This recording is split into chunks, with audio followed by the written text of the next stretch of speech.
It's interesting, but I also just have to point out, it was a really good song to choreograph, and that was the reason to, and I Like You, and it was the romantic thing.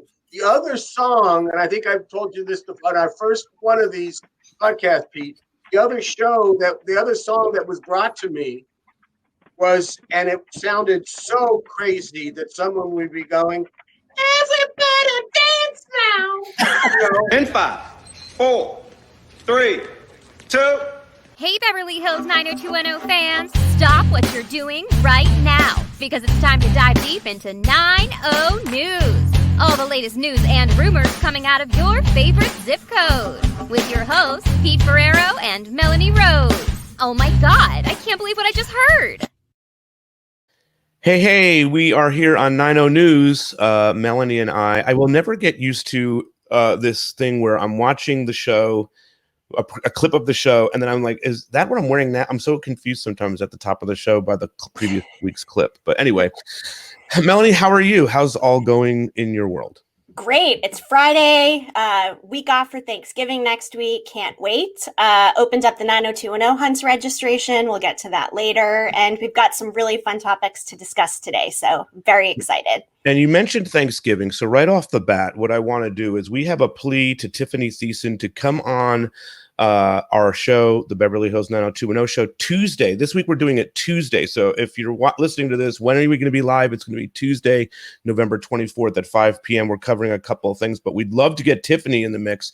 So here's this. Tiffany, we need to have you on the Beverly Hills 90210 show. You are a essential character. What you did with Valerie is absolutely incredible. We get tons of requests for you here. I know you're pushing the Saved by the Bell thing. I'm down with it. I can't wait for that too. But you have got to come to us. Come hang out with on Thanksgiving, November 24th, for a couple of great episodes. Share some recipes with us. Hang out for about 15 to 20 minutes and make everybody so happy. And then come back again some other day. But so Tiffany Thiessen, please come on to the Beverly Hills 90210 show. Yes. Oh, it would be so great. I love Tiffany. It'd be so wonderful. It's hard not to love her. And, and this is Thanksgiving's a tie-in. You know what I mean? And then Saved by the Bell the next day, she's got to do this. It's out. Yes. Yeah. Saved by the Bell premieres November 25th on Peacock. And I, for one, cannot wait. All right. So before we, get into some of the newsworthy stuff, I realized at the end of our show last week that I totally blew it and did not mention that Debbie Gibson was in East Side Story. Mm-hmm. So I wanted to bring on somebody to talk about that with us, and that is, of course, Charles Rosin. Hello, Chuck. Hello, how are you, man? Hi. Very good. Very good. Friday, just like you said, Melanie. Yes. Chuck, we blew it, or I blew it, and we covered all those things. We had so many guests and whatnot, and I forgot to even mention that Debbie Gibson has a cameo at the end of that episode. What was that process like for you to get Debbie Gibson to even do that? Do you recall doing that? Oh, sure I do. So you got to remember, an episode has an A story, a B story, and usually a comedy runner in the simplest form. So the comedy runner was kind of David Silver doing a Howard Stern kind of, for those old LA people, Fraser Smith kind of thing, where you just pick up the phone and call somebody and try to get through. And that was the joke. Well, the thing about a joke is you got to pay off the joke. So yeah, there was no MC Hammer there, who, despite the fact that my other partner in crime doesn't like MC Hammer, I really think the song, you can't touch this. I have a song. I have a story about that too. But I think it's really a good one, but a good song and a good story. But we needed a payoff, and I specifically forget exactly. Did Debbie Gibson come? Debbie Gibson most likely came to us through CAA. It may have come through, in almost the same way that when we needed a celebrity back in Senior Poll, we got Burt Reynolds. It was just beyond my level of contact, but I was very, very appreciative that Debbie would do the show and let that be known. Either I called and left a message or wrote her a little note. And she was so gracious that she actually sent us all of her CDs. Oh, wow. Which I gave to my daughter, Lindsay, who at the time hadn't even turned 6 yet. She was still 5 years old in January.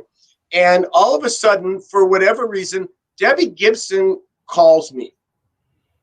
And we're on the phone, and she wants to know when it is, and I'm able to thank her and this. And I said to her, well, we played your music. My daughter jumped around last night and really enjoyed it. And she went, oh, great. How old's your daughter? Now, you got to remember, Debbie Gibson's real hits came out in 1987. We had just moved to 1991. The lifespan of somebody on Tiger Beat usually is about 3 weeks. So her time had kind of passed. So I remember the disappointment in her voice when I said, she's 5 years old. And she went, oh. Okay. But I listen to Debbie every once in a while. She's on Sirius Radio. So she's not, she's still involved in the world. And and she's a very nice woman and very nice looking, very New Jersey, Pete. Yes, but at the same time, Brooklyn maybe. Yeah. But at the same time, her music was not one that lasted. I went on, no offense to anybody, I went on yesterday to say, oh, well, I really love this tune of hers. And I listened to what were considered her 3 biggest hits. And I, who at that point was in the middle of Rafi and Disney's music, had not heard of any of them. Wow. That's my story on that. MC Hammer, just briefly, is I realized I'm doing a show that has a lot of music after looking at the pilot. And as I say, all I knew in the last 5 years was pretty much Rafi and Disney music. So I actually turned on MC Hammer for the first time. Excuse me, I turned on MTV. Got you. For the first time. And the song that was playing was You Can't Touch This. Okay. I thought it sounded great.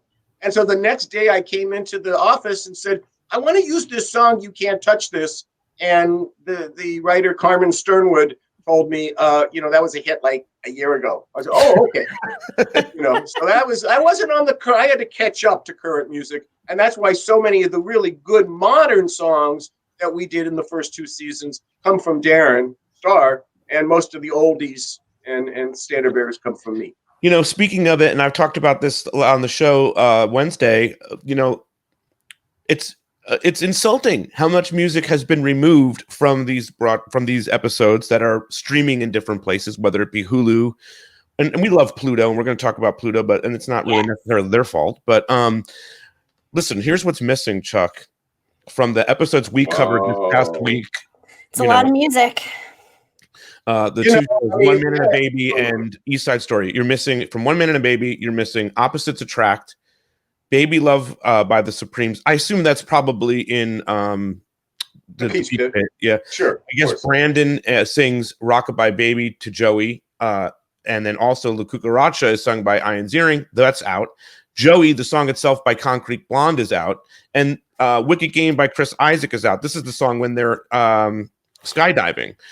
It's actually crazy that all of those songs are out. And Opposite Attracts is something that Melissa is singing to Brandon by The Tree. So it's not even like they didn't use Paula Abdul's song. It's just sang, and it's cut out.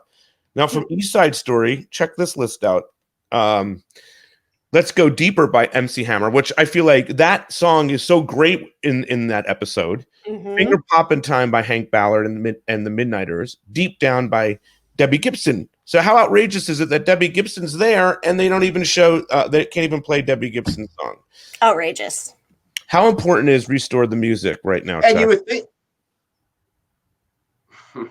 it's enough that I'm going to, on Monday, get back in touch with the Television Academy here, who was very aware of that it's not even a 90210 problem, but an industry problem. And really, the companies that can make this work are the networks and the platforms. They can set up, and what I'm proposing to do through the Academy is set up a nonprofit platform where a television show can deposit, let's say, in our case, we have maybe a dozen episodes, maybe 10% of its input, chosen by fans in our case, to be the ones that can be accessed. And they're accessed each time for a small donation, tax-deductible donation, we're talking nonprofit, to the Television Academy. So that's what we're proposing. I have to give shared credit on that to my partner in crime, who really should give MC Hammer another listen. Because Larry was the one, I was originally trying to make the argument about commercial. Oh, our fans, they'll buy the good music again, et cetera, et cetera.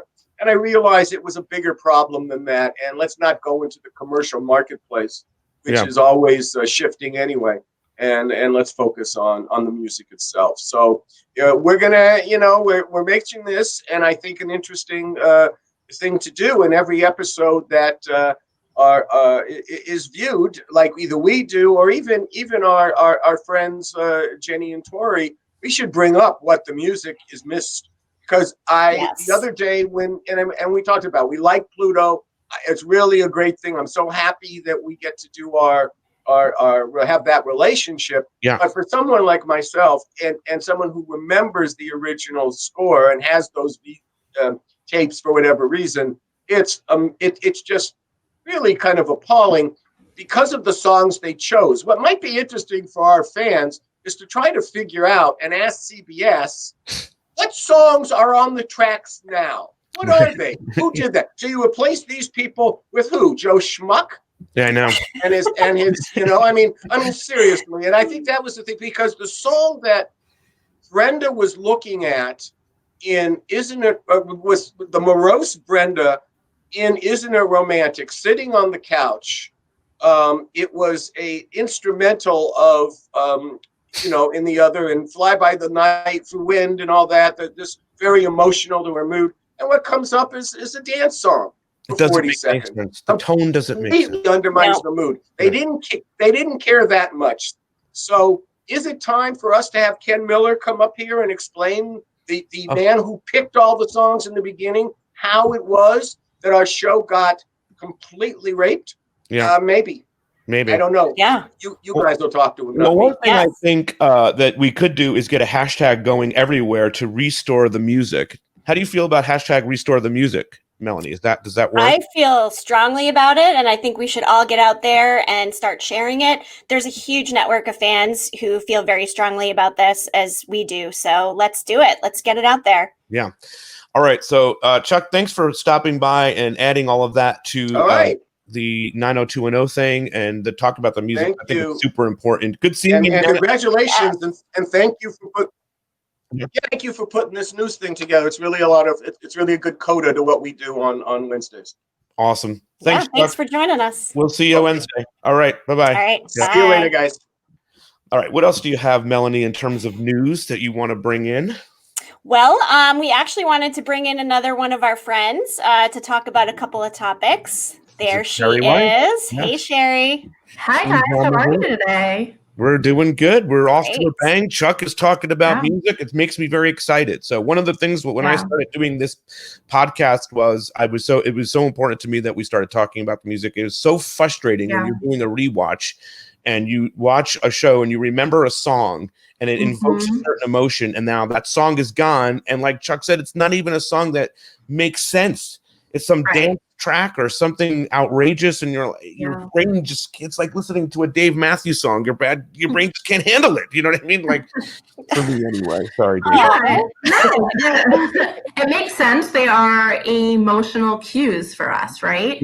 We have all different senses, and you hear a song 20 years later and it takes you back to that moment when you first heard it, why it was memorable to you. And I can let you know that Dawson's Creek has the same issue on their DVDs. They even most notably have that issue with the theme song. The theme song is replaced in most syndicated airings. It's replaced on Netflix now, when the show just debuted earlier this month. So speaking of theme song, Shari, this is a total non sequitur, but did you love to find out that Jessica Klein's, that Steve Wasserman wrote lyrics to the 90210 theme? We found that out on the Super Show. Yes.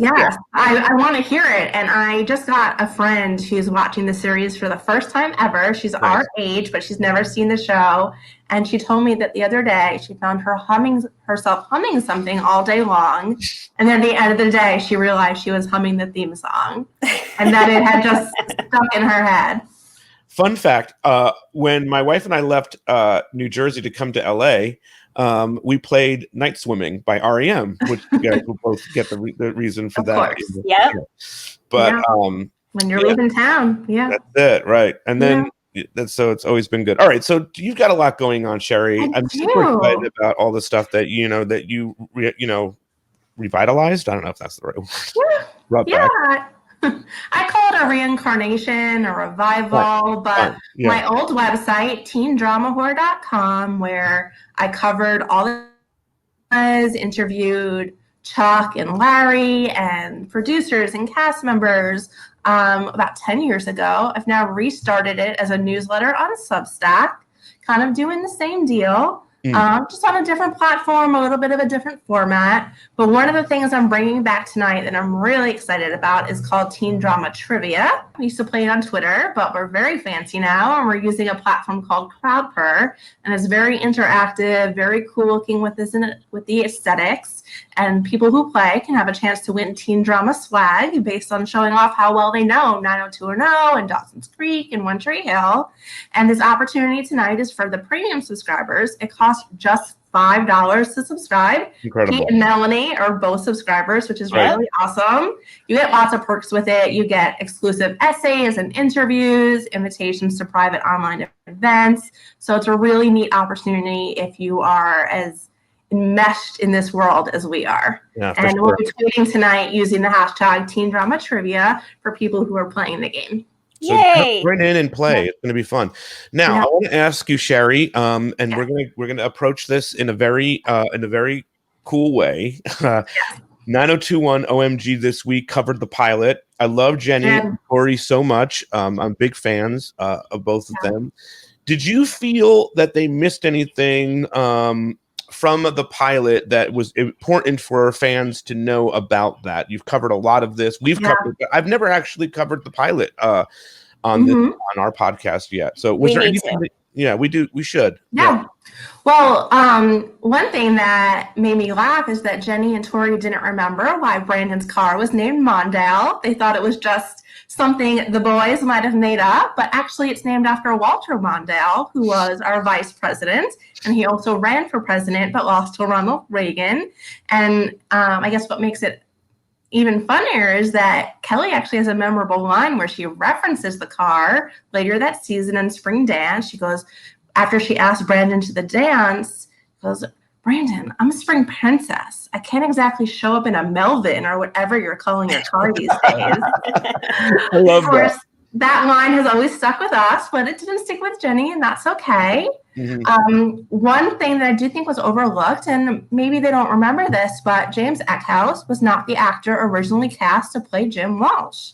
They actually started shooting and then had to stop, and they recasted it. And that's something that I spoke with James Eckhouse about again, more than a decade ago. And he told me, they had actually started the process, and the guy was a wonderful actor. I guess it just didn't quite match the rest of the family, nothing to do with the talent of the actor. Then he had to go through the casting process. Obviously, Carol Potter was already cast. And then once he finally got the role, he told me, we actually had to go back into the pilot that had been shot and insert me into it, which was kind of interesting. That's very interesting. Yeah. Yeah, he said a lot of that was hard because some of the sets from the pilot weren't there. They had changed them already into permanent sets. But it was great fun. It was awesome. I got on the show and I became the dad. That's it. And we did an episode with Tony Shepard about casting, and I think he talked a little bit about casting the parents and all that stuff too. Very cool stuff. And it's always good to have you here, and come back next week. We'll do more of what they missed and what they got right and all that kind of stuff. All right? Great. I'd love it. Thank you. All right, Shari, good seeing you.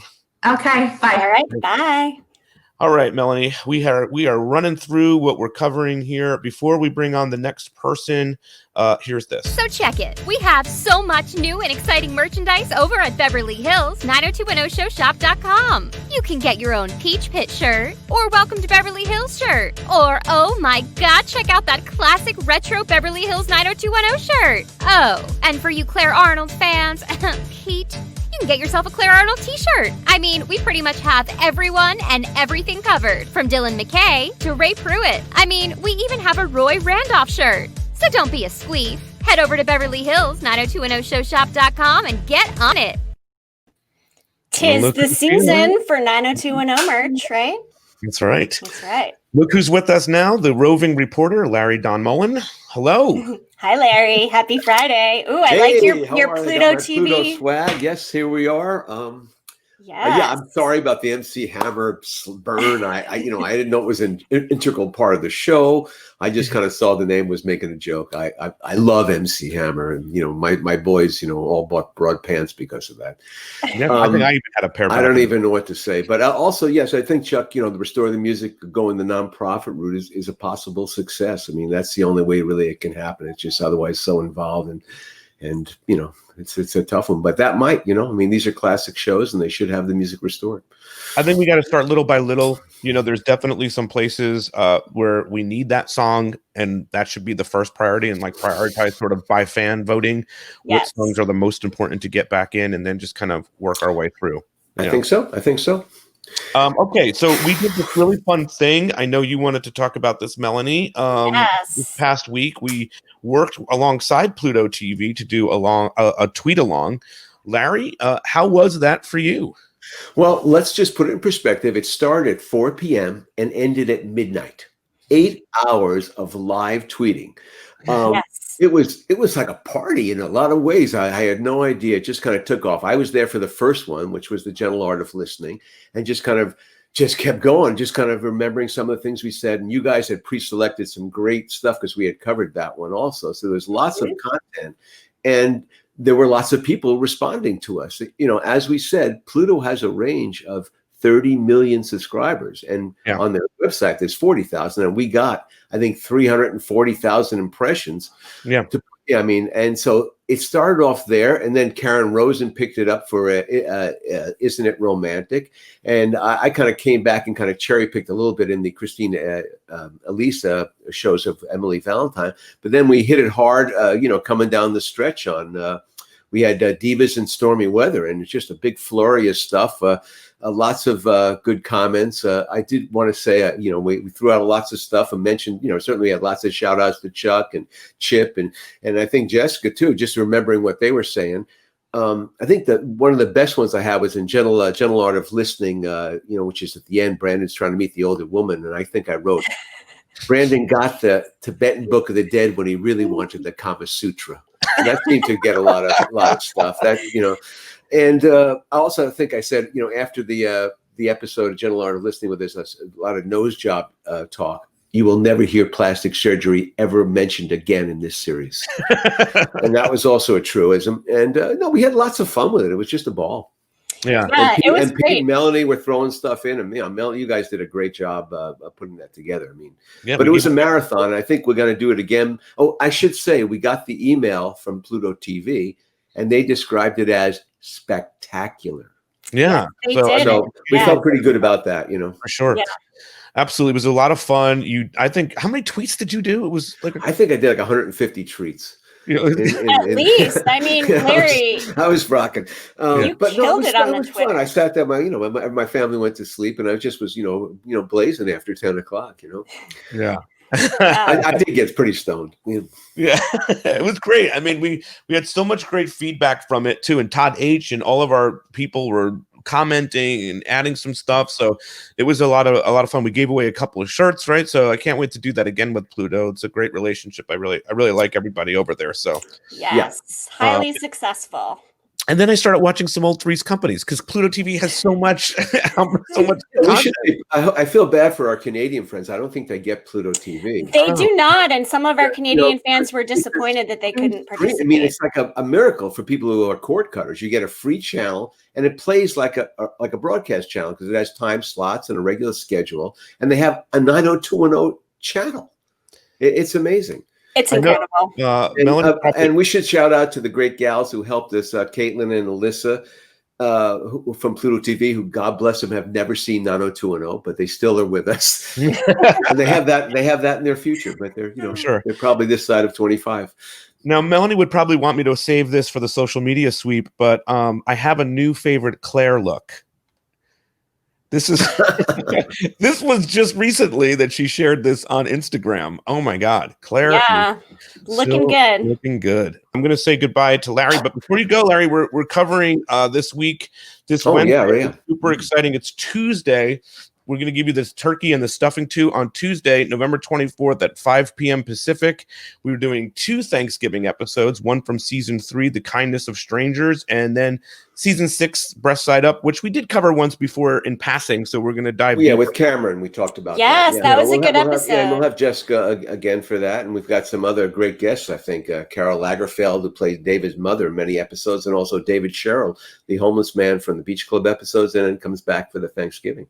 And Carol Potter is going to join. Carol Potter. So the mom is there. Anyway, thanks, guys. All the news that's fit and lit. Take care. Yay. Bye, Larry. Bye.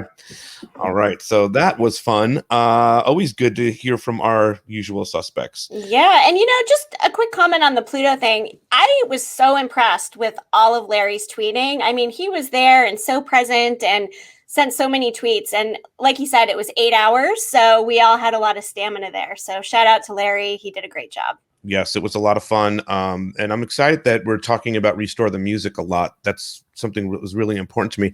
Someone could probably dig up a Facebook message that I wrote to Pop TV a few years back where I just went off on a whole tangent about how they were destroying the show. And I mean, like Shari said, they're emotional cues for us. They really trigger those emotions that we like to feel when we're watching the show. So it is a miss not having them on there. So not just emotional cues when watching the show, emotional cues inside my own life. If something happens, and I'll think about it.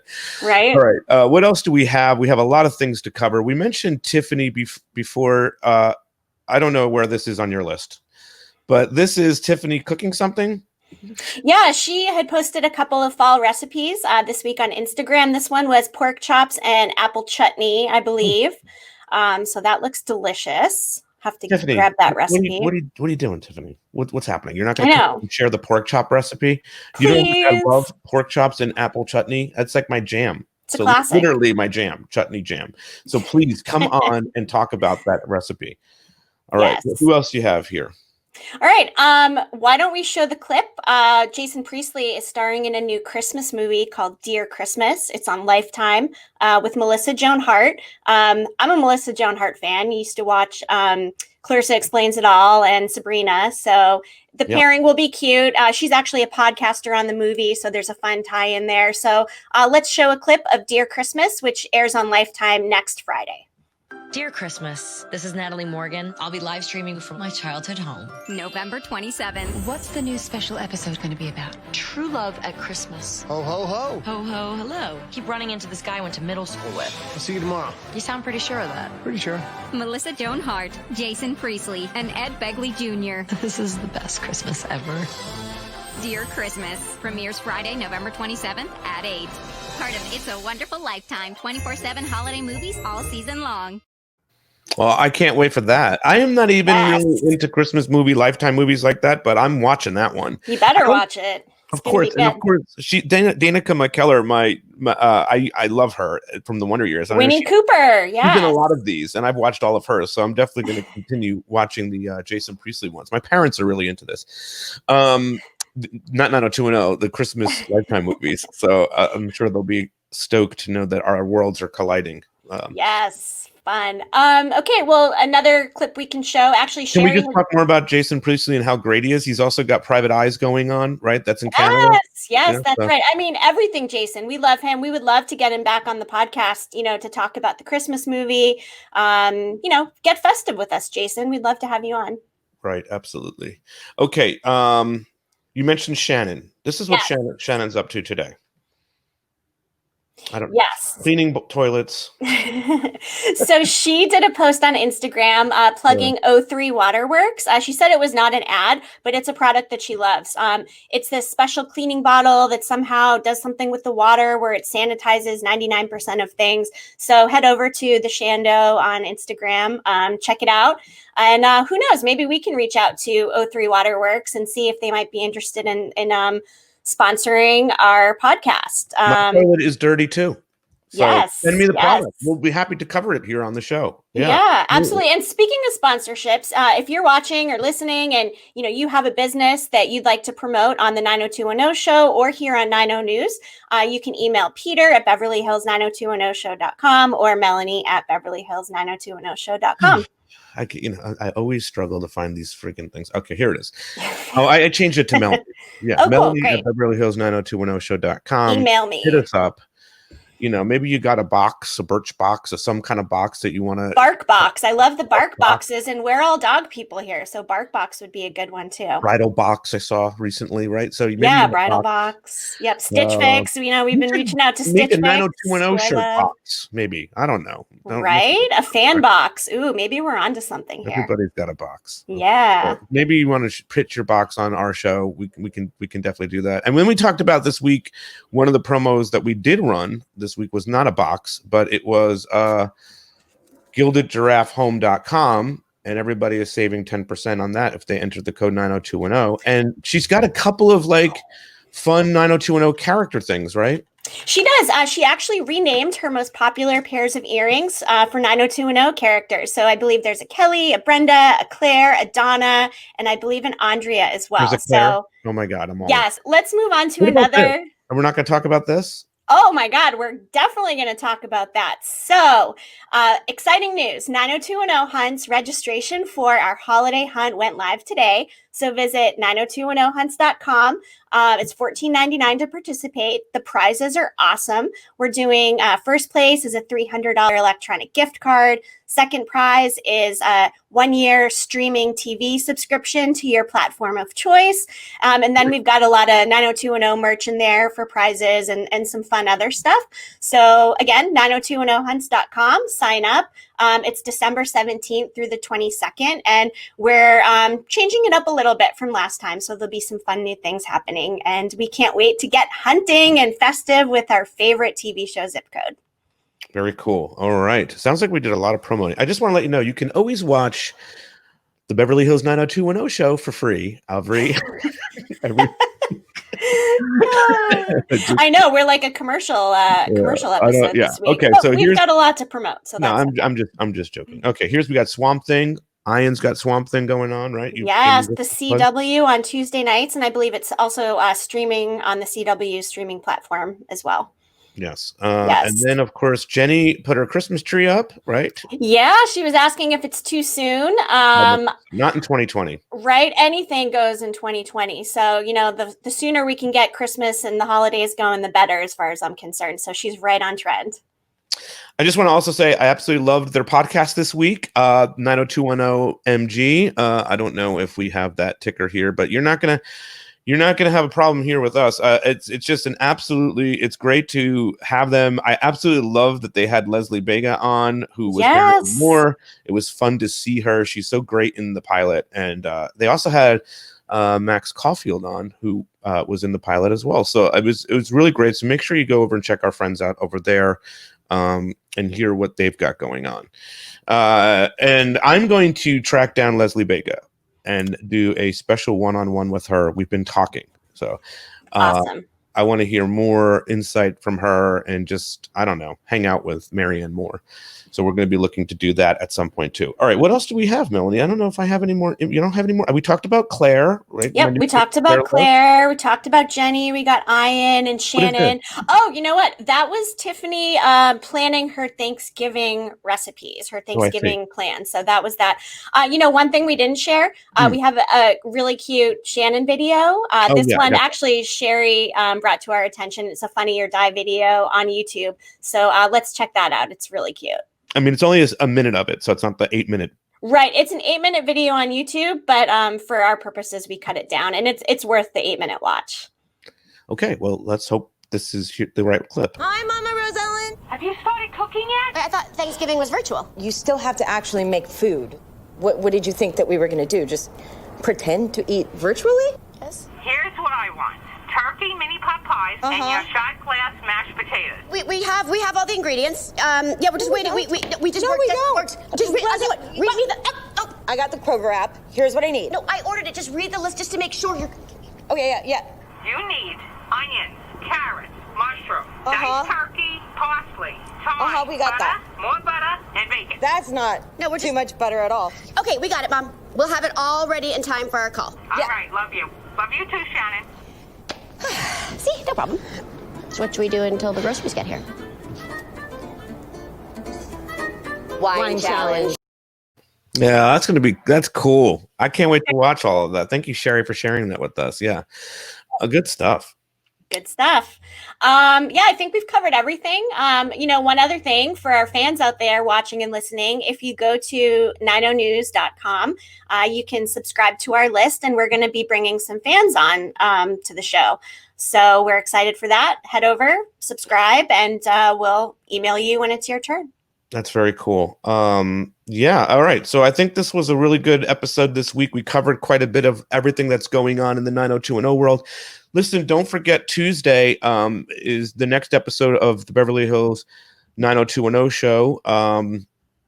Can't wait. We're covering all things Thanksgiving. It's Tuesday night as opposed to our normal Wednesday. It would have been a little bit tough to do Thanksgiving Eve, so we're doing it Tuesday, November 24th at 5 p.m. Pacific. Then the following week, we'll be back to our normal Wednesday nights.